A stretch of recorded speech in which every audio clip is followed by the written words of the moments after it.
Hello guys, welcome back to the channel, the Manga Man here, and today we're talking about One Piece. It is a catch-up video which will cover 1021, so 1021 and 1022, and hopefully then we can get into the more recent shenanigans as well. So to cut this short, without further ado, let's get into chapter 1021.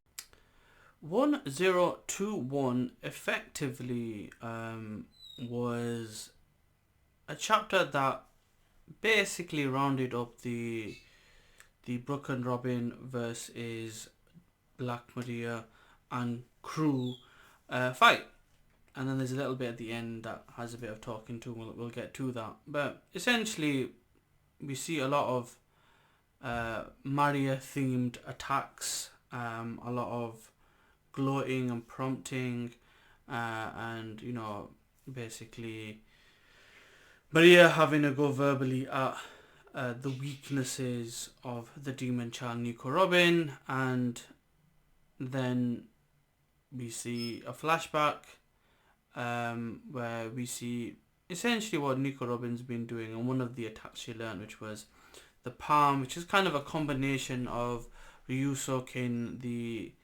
dragon style fighting system, and Fishman Karate, and it was the slap. And she uses that to advantage to distract Black Maria, and then go on to turn into a demon herself, and use that to do a jacuzzi type technique to take care of her. And Brooke kind of does his thing, takes out a number which only a few people have done. I think Frankie, him, Yamato, Luffy, I believe, has taken some out. There's a few. Drake maybe has taken one out. There's a few people have been taking a few people out. Off the top of my head, I can't remember all of them. But anyway, a few people. So that's a feat in itself for him. That being said, what I find interesting about that is even till now, we've gone to Fishman Island, we've gone to Punk Hazard, Dressrosa, Zoo, Big Mom's territory. Now we're in Wano as well, and now we're starting to get some flashbacks for Robin. What this ultimately means is that we haven't really found out exactly what everyone has done and what other hidden talents they have in the last 2 years, but as arcs have been going on, we're beginning to see those, and it's good. I don't mind that, and to be fair, it's about time Robin had a good fight anyway. So realistically, easily dealt with.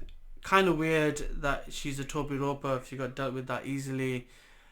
We see that was a bit of a struggle because she is roughed up, and we see at the end that it took a toll on her. So all those are fine because it wasn't necessarily low difficulty, it wasn't really high difficulty, it was probably mid, but Brooke was kind of there to assist, even though he just took care of everybody else. That being said, nice easy way to deal with the fight. Then we kind of move on from there, and there's 3 key things with this one. We see that the island is approaching,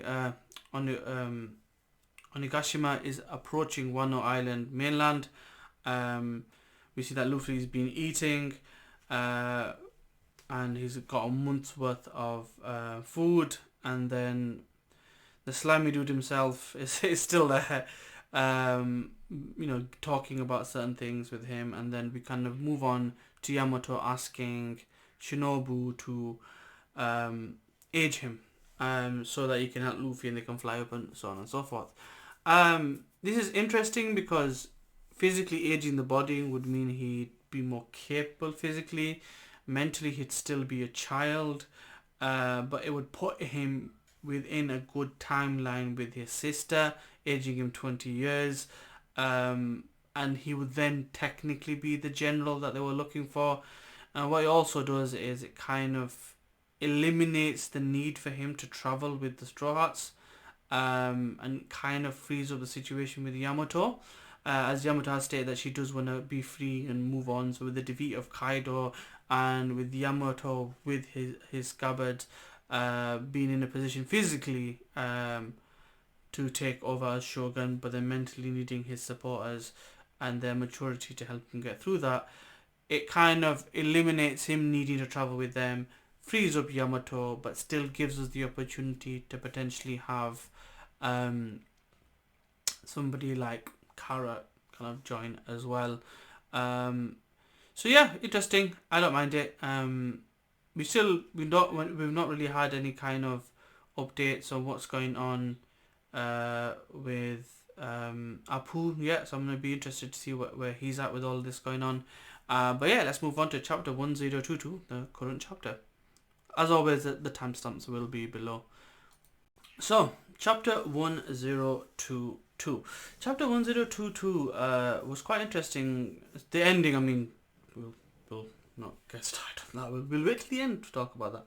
But the chapter itself was interesting because it does give us an update on quite a few different things. It doesn't tell us what's happening with the pool, so we can assume he's down. But ultimately, it gives us an idea of what's going on overall. So I think I'm just gonna get up my notes to make sure I get this right. So the first part of the chapter realistically focuses on telling us from a narrator's point of view kind of what's the current status of what's going on. As we've seen in these last few chapters, with the takedown of Sasaki, with the takedown of Who's Who, with the takedown of Black Maria, more or less there's always been like someone around that can tell the rest of the people what's going on. And this is pretty much when it's established and confirmed via the map that, you know, everyone's been taken down from the Toppi Roppo.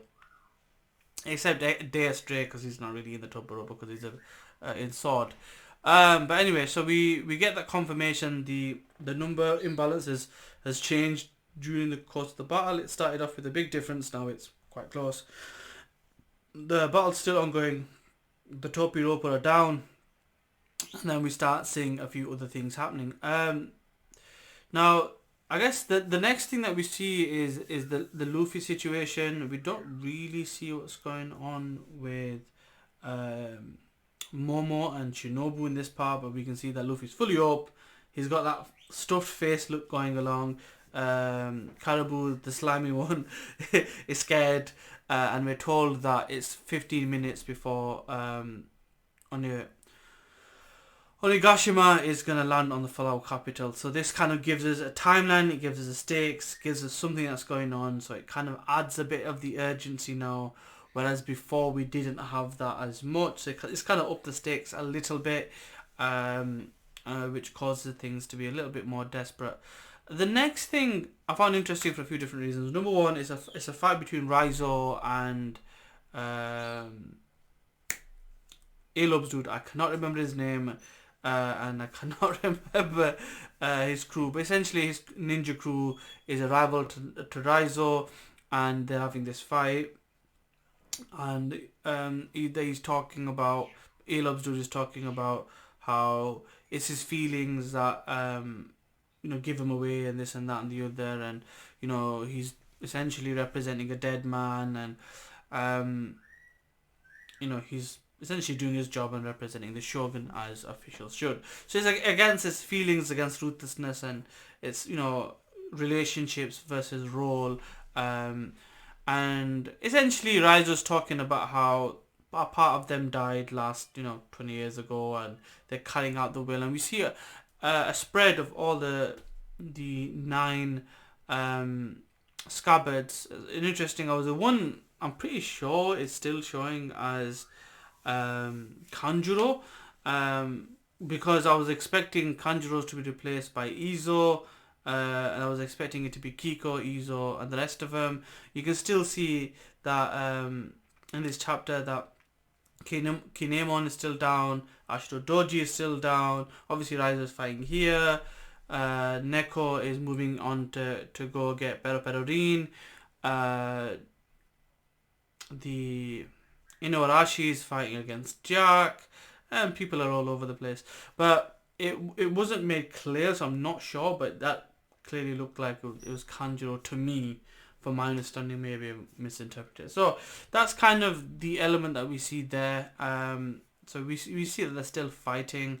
And then it kind of moves on. I mean, at the moment, it looks like Alob's guy's winning because he's taking advantage of his feelings.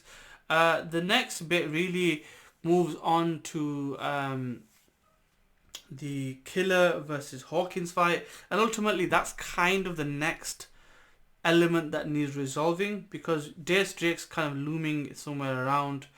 Apu, we don't know what's going on with. He's the only one that's active from them three that are supernova, and his fight with Killer, another supernova. Well, it's a subordinate of a supernova. What is he? Wait, was it? Maybe. I can't remember, I'll be honest. But yeah, so dealing with that is kind of important, so we can move on to other things. But yeah, so we find out that Hawkins is using Drake's body as one of his voodoo doll's lives, and now it's become apparent that for him to beat him, he's got to think carefully in how he fights him, because ultimately he'll kill his captain. There's been some theories out there that Law's possibly going to help, but with Law and Kid dealing with Big Mom right now, he has to be very careful. People are assuming that he'll take his heart out and substitute it with like stone or something, and he stabs him in the heart, but then because they're further away, how do you do that? So it's quite an interesting kind of problem to have, I guess. But what it does do, it keeps them two elements of the battle kind of occupied so much, as in, there's a battle going on with Big Mom, there's a battle still going on with Hawkins, and it keeps that fresh in our minds as to what could happen next.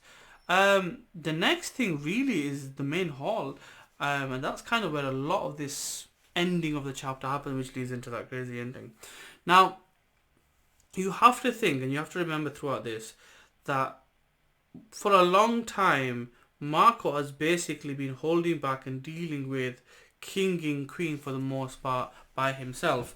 Now, by the end of the chapter, it's established that, listen, he can't carry on, he's in a bad way, he is tiring out, he is fatiguing. But he's done well to hold himself, for that long. And, him supposedly being the right-hand man to Whitebeard, being his, rank 1 commander. I say it supposedly because it makes it seems that way based on what the Gual government, the Gorosei say. But the way Whitebeard's crew work isn't based on rank, it's just a family. They have different crews under each division, and he's a division commander, but he's assumed to be, made very apparent to be, but he's never said to be officially.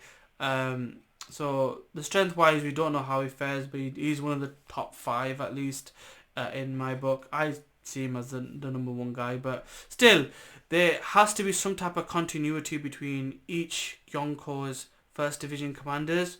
So him slapping around 1 and 2 of Kaido and defeating him would be a real big shift in power.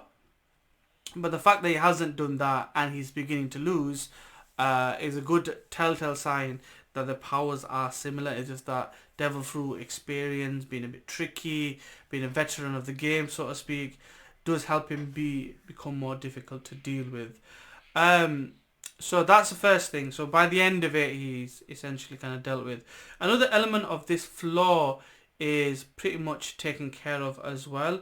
So one of the things that we had going on in early chapters was Perospero was like, yeah, I'm gonna go take out Marco. In this kind of instance right now, his attention is shifted to Sanji, because Sanji's appearance there, Sanji being more of a key player now, him getting attacked because of Sanji, because he kind of redirected an attack.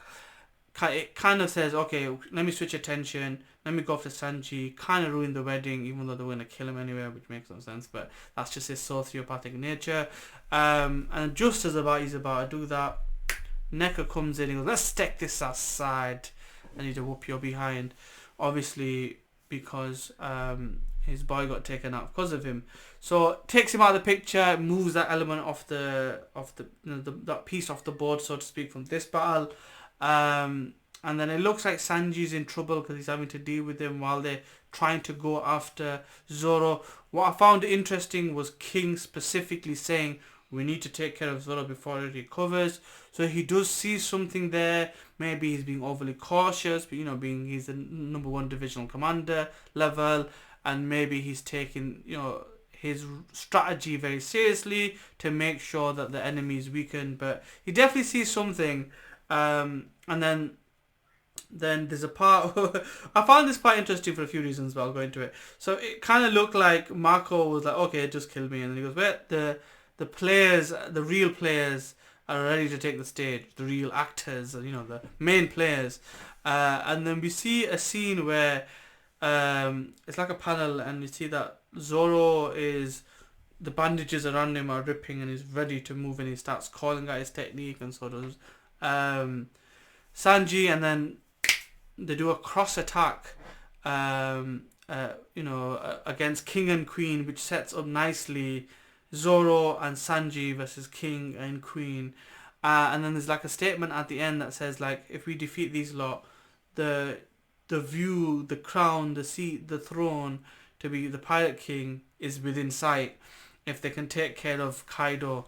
And that's how it ends. And I found it really interesting that one, A, they're working together. Two, it's number one and number two versus Zoro and Sanji. And that's very important because for the longest of time, it's always been about the monster trio. Now we could argue that it's become like a quartet if Yamato joins, or the middle group has got a bit stronger, and one of them could become part of the monster crew. And everyone's got stronger, but ultimately it's always been about the monster trio.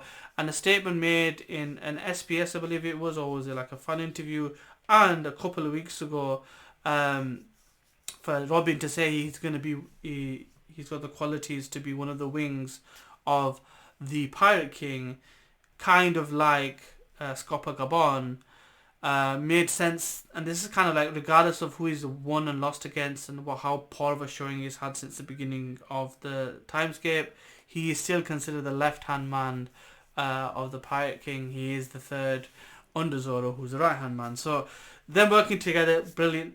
The one thing I found funny was it looked like Marco was giving up, and then he did this look into the future type of thing, saying, yeah, there you go. That was kind of funny, but it was kind of like he was on a game show, or he was kind of like a showman, so to speak.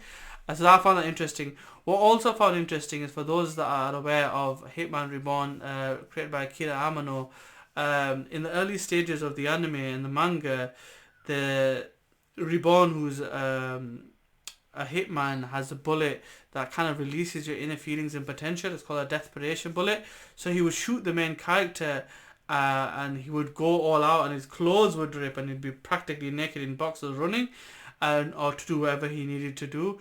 This kind of ripping kind of felt like a Reborn callback to me, and it was kind of funny and kind of hilarious when I thought about it, because it made me think back of the good old days when that was going on. So I don't know if that was on purpose. I just found that funny. But yeah, brilliant ending to the chapter. I appreciate this video is long. So for all those that got this far, like, comment, share, subscribe, share it with your friends, do what you need to do, and I'll see you next time. Peace.